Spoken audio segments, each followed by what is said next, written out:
Picture this. It's 40,000 years ago, and somewhere on the frozen steppes of Ice Age Europe, a group of humans is having what might be the single worst strategy meeting in the history of our species. Nobody's taking notes, nobody's raising their hand to disagree, and the decision they're about to make, quietly, without any drama, without any lightning bolt from the sky, is going to ripple forward through 10,000 years of human history and reshape the fate of an entire species. Not with a bang, with a shrug. We love to imagine Ice Age humans as constantly under threat from saber-toothed cats, woolly rhinos, and blizzards that could freeze a mammoth mid-stride. And sure, that stuff happened. But the real killer, the deadliest mistake our ancestors ever made, wasn't a monster in the dark or a storm on the horizon. It was a decision, a pattern, a habit that felt completely reasonable at the time, maybe even smart, maybe even the obvious move for any group trying to survive brutal winters with nothing but stone tools and stubbornness. And that's exactly what makes it so terrifying. Because if you'd been there, you probably would have made the same call. So let's set the scene properly, because context is everything here. The Ice Age wasn't one long uniform freeze. It was a roller coaster of brutal cold snaps and brief, teasing warm spells, spread out over more than 100,000 years. Glaciers crept down from the north like slow-motion bulldozers, swallowing forests, rerouting rivers, and turning huge chunks of Europe, Asia, and North America into windswept grassland called the Mammoth Steppe. This wasn't a barren wasteland, though. It was, believe it or not, one of the richest ecosystems that has ever existed on this planet. Enormous herds of mammoths, woolly rhinos, giant deer, bison, and wild horses roamed across it in numbers that would make modern African safaris look like a petting zoo. And where there's a buffet like that, you're going to get predators, cave lions, cave hyenas, wolves the size of small ponies, and, wandering in among them, small bands of humans armed with spears, fire, and an absolutely unreasonable amount of confidence. Here's the thing about those humans, though. They weren't dumb. In fact, if you dropped one of them into a modern engineering classroom, they'd probably out-innovate half the room within a semester. They built weatherproof shelters out of mammoth bone when there wasn't a tree in sight for miles. They stitched fitted clothing with bone needles fine enough to thread real sinew. They tracked animal migrations with a precision that would embarrass a lot of GPS apps. These were sharp, resourceful, endlessly adaptable people, which is exactly why the mistake they made is so unsettling. It wasn't born out of stupidity, it was born out of success. Let's talk about mammoths for a second, because they're the center of this whole story. A single adult mammoth could weigh somewhere around 6 tons. That's roughly the same as a city bus, except this city bus has tusks, bad intentions if provoked, and enough meat, fat, hide, bone, and sinew to keep an entire band of 40 or 50 people fed and equipped for weeks, sometimes months. One successful mammoth hunt could solve almost every material problem a Paleolithic community had. Food, obviously, but also shelter, since mammoth bones were basically the Ice Age equivalent of prefabricated construction beams. Tools, clothing, fuel, since mammoth bone burns surprisingly well when wood is scarce. Even jewelry and ceremonial objects carved from ivory that has survived, frozen in permafrost, for tens of thousands of years. So imagine you're a hunter-gatherer band leader in this world. You've got 2 basic strategies available to you. Strategy 1. Spread your effort across a wide variety of smaller, less dangerous animals, plants, fish, and shellfish, diversifying your diet and reducing your risk if any single food source has a bad year. Strategy 2. Specialize. Focus your entire cultural, technological, and social apparatus around bringing down the biggest, richest prize on the steppe, again and again, because when it works spectacularly. Guess which one starts looking more and more appealing every time a hunt succeeds? This is where the trap begins to close, and it closes slowly, so slowly that nobody inside it could have felt it happening. Success breeds specialization. Specialization breeds prestige. And prestige, in a small, tight-knit society, is one of the most powerful forces there is. The hunters who brought down mammoths weren't just feeding their people, they were becoming legends. Their techniques got passed down. Their sons and daughters were trained from childhood in mammoth-specific tracking, mammoth-specific spear technique, mammoth-specific ambush tactics along river crossings, and boggy ground where the animals were vulnerable. Entire tool industries evolved around this one goal. Spear points got more refined. Throwing technology, like the spear thrower or atlatl, gave hunters more range and power specifically so they could take on bigger game more safely. And here's the darkly funny part. If you can call anything about mass extinction funny, the better humans got at this, the more essential mammoths became to their entire way of life, and the more mammoths they killed. It's the exact same trap a modern business falls into when it becomes completely dependent on one client, one product, one algorithm, one platform. Everything's going great, revenue's up, Everyone's celebrating right up until the day that one thing disappears and there's no backup plan because nobody ever needed one before. Except this wasn't a business going under. This was survival on a planetary scale, in one of the harshest climates humans have ever lived through, and the product going extinct was the literal foundation of an entire cultural and technological identity. Now, paleontologists and archaeologists have argued for decades about exactly how much blame to put on human hunting for the disappearance of Ice Age megafauna. It's a genuinely messy scientific debate, and I want to be straight with you about that instead of pretending it's simple. Climate change was absolutely a huge factor. As the Ice Age wound down and temperatures rose, the mammoth steppe itself started disappearing, breaking apart into patches of forest, tundra, and wetland that couldn't support the same grazing herds. Mammoths need enormous amounts of grass. When the grass goes, so do they. No humans required. But here's what makes the human role so damning and so relevant to our story about mistakes.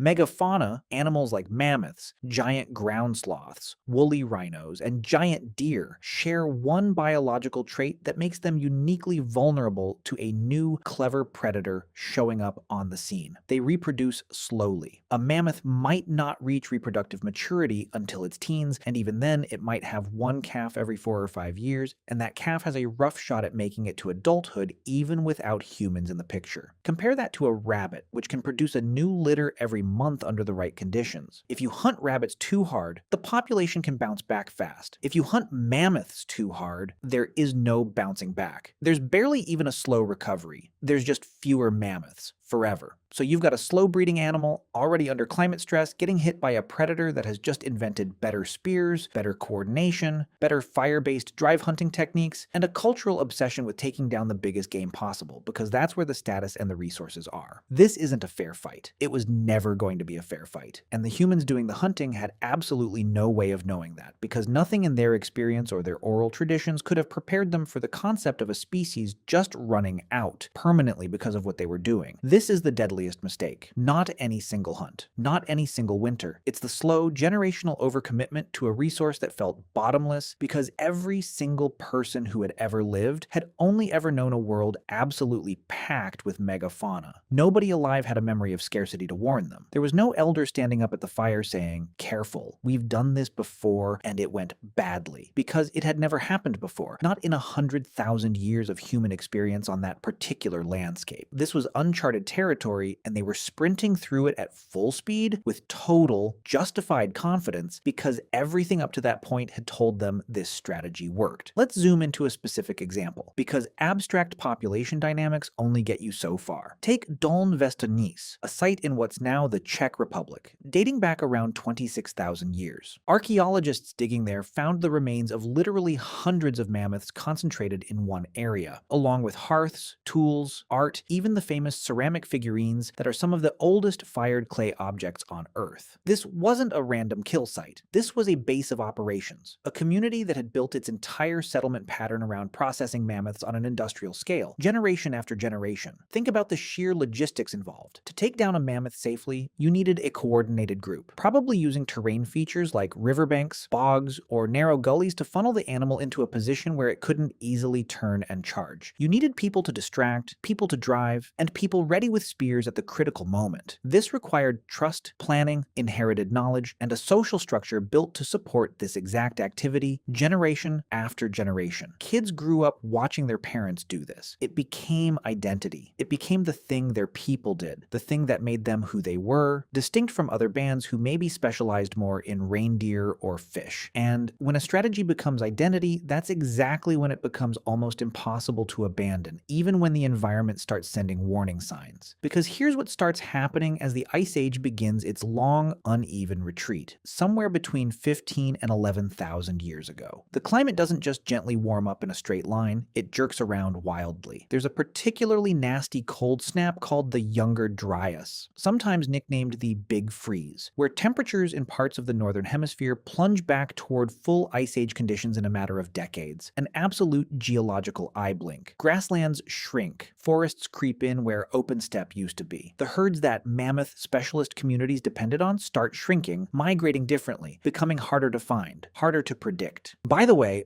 if you want to go even deeper into the secret lives of ancient humans, I just launched a full course called The Secret Lives of Ancient Humans. 10 modules, 3+ hours of content covering everything we never talk about on YouTube. What they feared, how they communicated, what hunted them, and much more. Plus an exclusive PDF guide included. Link in the description. See you inside.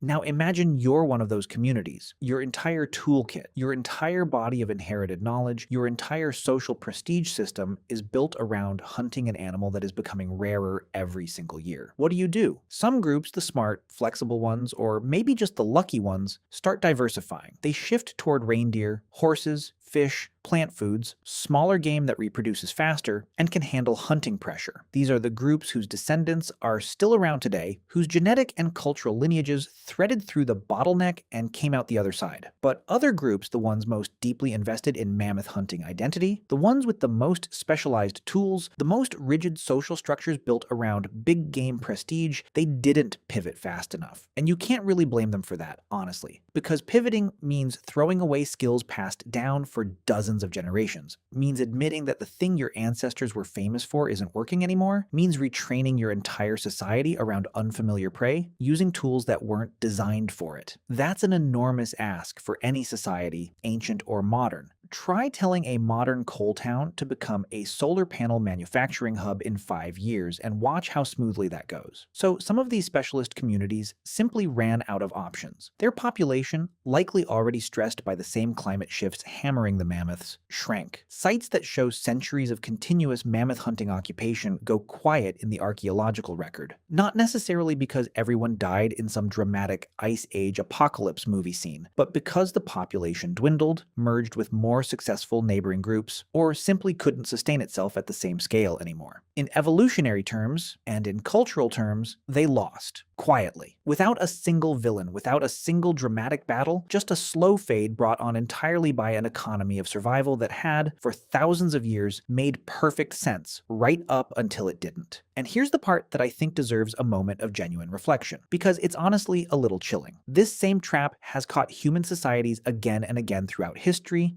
and we still fall into it today, just with fancier equipment. The mammoth wasn't the last time humans built an entire civilization around a resource that felt limitless until it very suddenly wasn't. Look at the collapse of Atlantic cod fisheries in the 20th century, an industry that felt so abundant that fishermen once said you could practically walk across the harbor on the backs of the fish, right up until overfishing combined with changing ocean conditions crashed the population so hard it still hasn't recovered decades later. Look at soil depletion in societies that overfarmed the same crop until the land simply couldn't produce anymore. The pattern is depressingly consistent. Abundance breeds specialization. Specialization breeds identity and prestige. Identity and prestige make it almost politically and socially impossible to change course until the resource is already gone. Our Ice Age ancestors didn't have climate models, satellite data, or population biology textbooks to warn them. They had campfire stories, and the memory of their grandparents. And their grandparents' memory said the herds were endless. We, on the other hand, have every scientific tool imaginable to see these patterns coming from a mile away, and we still somehow keep falling into the exact same trap. Maybe that's the real horror story buried inside this ancient one.